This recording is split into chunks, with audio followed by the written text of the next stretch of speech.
Bueno, estamos en estudio justamente comentando esta situación realmente en el sector médico, en ese tercer día de huelga.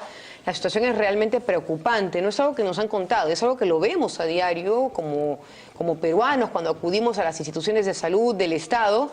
Realmente es muy preocupante. Nosotros recogemos denuncias a diario de todo lo que está pasando en el sector y bueno, la ministra ha dicho que encontró la situación por los suelos. Yo realmente estaba preguntándome si a un año de gestión se puede dar una excusa de ese tipo. No estamos justamente en estudios con Alexandro Saco, que es el directivo de Foro Salud, que es una organización social justamente dedicada a los temas médicos. Bueno, hemos escuchado a ambos lados antes de la entrevista. Sí. ¿Qué me comenta de lo que ha dicho la ministra? Dice que ha aumentado en 15% el presupuesto del sector. Sí, eso no es exacto, ¿no? Efectivamente, la ministra ha dicho que ha aumentado en 15% durante este gobierno. Solamente aumentó el presupuesto en 2%, si comparamos presupuesto institucional de apertura del año 2016 y el año 2017. Esas son algunas de las inexactitudes que generan confusión desde el Ministerio de Salud. Lo otro es justamente que estamos a un año de gobierno, no estamos a un mes, a 2 meses o a 3 meses. Y no se percibe una orientación, o sea, no sabemos los que seguimos el tema de la salud diariamente, cuál es la orientación, cuáles van a ser las grandes reformas, los cambios, la sostenibilidad financiera. Esta gestión ha tenido inyección presupuestal en septiembre del año pasado, octubre, cuando se declaró en emergencia a todos los hospitales de Lima.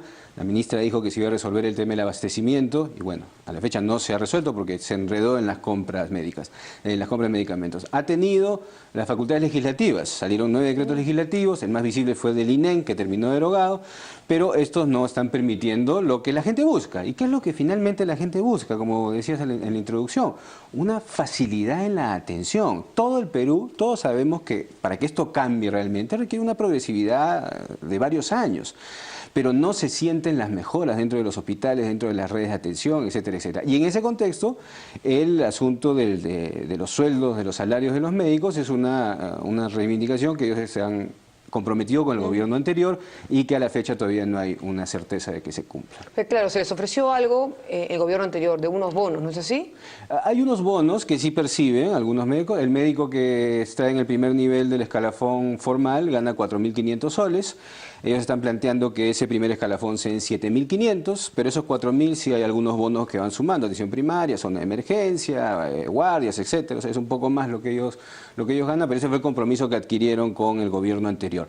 En todo caso, ese es un tema que tendrán que plantearse ellos con la ministra y ver la progresividad, pero no solo de los médicos, porque claro, detrás de los médicos ya las enfermeras hoy día han anunciado que van a reactivar su huelga indefinida el 8 de agosto.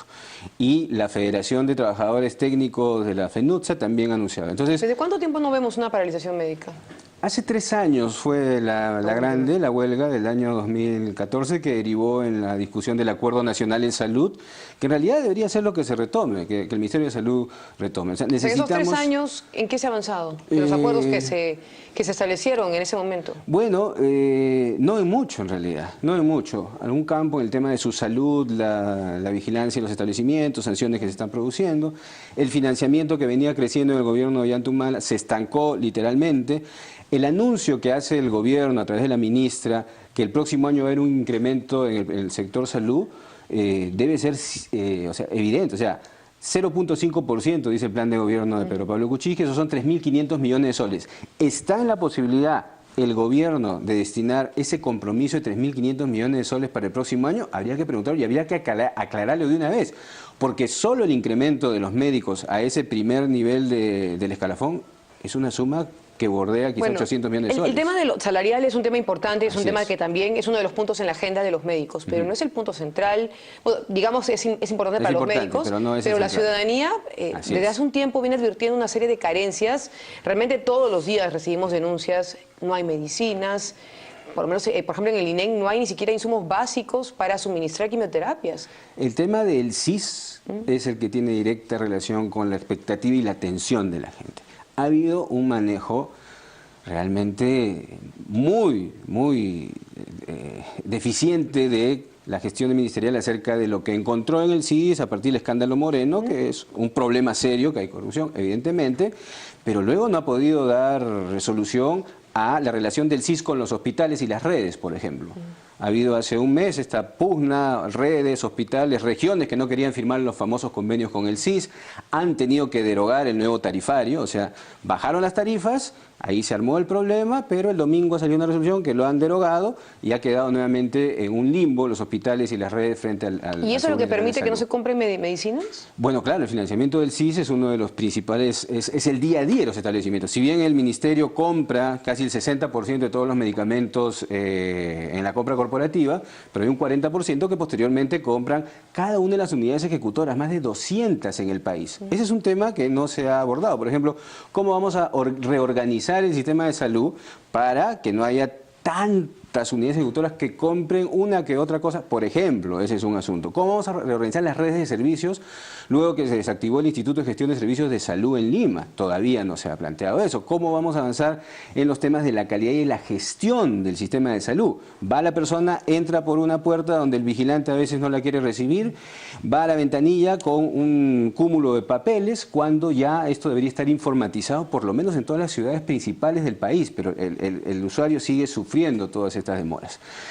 El tema de los medicamentos sigue estando en desbalance porque no ha llegado la compra en su momento, se retrasó más de un año la compra que se había dejado lista en el gobierno anterior. Entonces, lo que se requiere es un liderazgo claro y un mensaje concreto en el sentido de cuáles son los cambios que este gobierno y esta gestión propone para la mejora del sistema de salud y si tiene la posibilidad real de aumentar el financiamiento para el próximo año. Yo en alguna oportunidad he escuchado a la ministra decir que el problema, que si la falta de medicinas es que hay los recursos, ella dice que hay los recursos y que denuncien la gente, que denuncien a los directores que no están gestionando los recursos para poder tener... Pero no es realmente, tan sencillo, en realidad, realmente ¿no? Si estamos hablando de la máxima representante del Ministerio de Salud, si hay alguien que no está haciendo bien su trabajo, debería ser retirado, ¿no?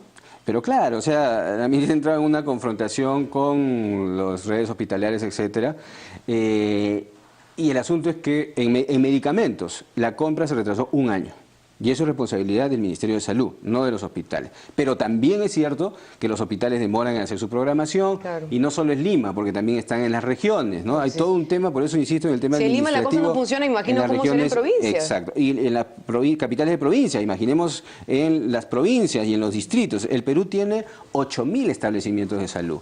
Hospitales serán 200, más o menos, ¿no? O sea, la gente tiene una expectativa que no está siendo cumplida. Y si no abordamos el problema del sistema de salud seriamente ahora hacia adelante, no vamos a poder cumplir. ¿No se ha abordado usted el tema de salud, los problemas de salud no han sido abordados? No, pero... Los médicos están pidiendo que la ministra sea retirada, que sea cambiada el ministro. Incluso hay un comunicado que ha remitido el presidente de la Comisión de Salud del Congreso que está pidiendo la cita directamente con el jefe de gabinete ministerial. Bueno, el presidente de la Comisión de Salud del Congreso, el señor Vázquez, también debería poner un poco de su parte, porque si uno revisa todas las propuestas de ley que han pasado y los proyectos aprobados en la Comisión de Salud del Congreso, si no me equivoco, todos los proyectos aprobados, que son muy pocos, han sido iniciativa del Poder Ejecutivo, que se han convertido en leyes. Esa comisión también tiene un déficit de su producción. O sea, todos los que tienen responsabilidad pública en la legislación, la Comisión de Salud del Congreso ha podido y ha debido hacer mucho más, pero no ha producido muchos cambios tampoco que digamos, ¿no? En realidad casi ninguno. Entonces, lo que se requiere es que el gobierno retome el Acuerdo Nacional de Salud. Siempre se habla del Acuerdo Nacional. Ahora el presidente y la presidenta de Fuerza Popular, Keiko, van a trasladar esos compromisos al Acuerdo Nacional. Bueno, hay un Acuerdo Nacional en Salud y ahí están las orientaciones básicas para... Y no solo es el Ministerio de Salud quien da atención de salud en el Perú, también la Seguridad Social, Salud, que tiene una serie de problemas, son 10 millones de personas. Realmente la situación es sumamente crítica. Lo último que quisiera decir es lo siguiente, sabemos todo lo que está mal, pero también hay cosas positivas que han hecho, sobre todo en el nivel local, en redes, provincias, comunidades locales de autogestión en salud, llamadas CLAS, por ejemplo. Los CLAS permiten un nivel de participación y decisión más dentro de los establecimientos cercanos a los territorios de la población, experiencias en la mejora de la elevación de la calidad en diversas redes del país, tanto del MINSA como de salud, a pesar de sus limitaciones. Es decir, sí hay liderazgos, hay 250.000 trabajadores de salud.